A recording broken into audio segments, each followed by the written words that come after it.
Magandang oras po sa lahat ng ating mga kababayan. May latest weather update po tayo sa magiging lagay ng ating panahon ngayong araw at sa susunod na 24 oras.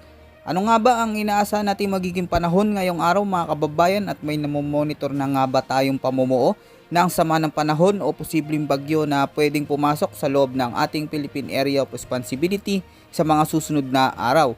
Alamin po natin lahat yan ng sabay-sabay mga kababayan, dito po sa ulat panahon ko ngayong araw na ito. Sa kasalukuyan mga kababayan, maraming lugar pa rin ngayon ang nakakaranas ng maulang panahon dahil sa patuloy na pag-iral ng Intertropical Convergence Zone sa malaking bahagi ng ating bansa. Dahil nga sa patuloy na pag-iral ng Intertropical Convergence Zone mga kababayan, ay apektado ngayon ang malaking bahagi ng Southern Mindanao, lalo na mga kababayan dito sa mga lugar sa Tawi-Tawi at kasama na rin ang Sulu at dito din mga kababayan sa Basilan. Dahil dito ang mga lugar na ito ay makakaranas ng maulap na kalangitan na sinasamahan ng mga pag-ulan, pagkulog at pagkidlat. Posible din mga kababayan ang biglaang pagbaha at pagguho ng lupa, kaya patuloy pa rin po tayo mag-ingat, lalo na sa mga kababayan natin na nakatira dyan sa mga nabanggit natin na mga lugar. Dahil ilang araw na rin ang nararanasang mga pag-ulan. Kaya sa mga kababayan natin, pagandaan po natin ito at maging alerto po tayo sa lahat ng oras.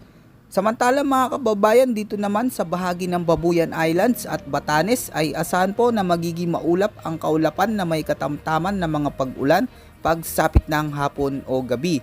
Ang mga pag-ulan naman na ito ay dulot ng umiiral na northeasterly wind flow. Dahil dito ay posible rin magdulot ito ng mga biglaang pagbaha at pagguho ng lupa, lalo na kung may mga severe thunderstorms.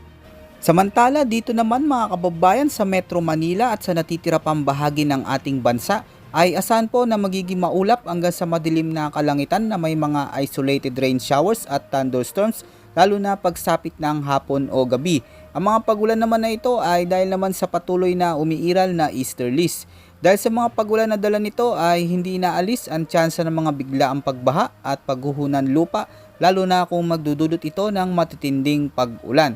Samantala, wala pa naman tayong namomonitor ngayon na anumang low pressure area o sama ng panahon na posibleng makaapekto sa anumang bahagi ng ating bansa sa loob at labas po yan ng ating Philippine Area of Responsibility hanggang sa mga susunod na 3 araw.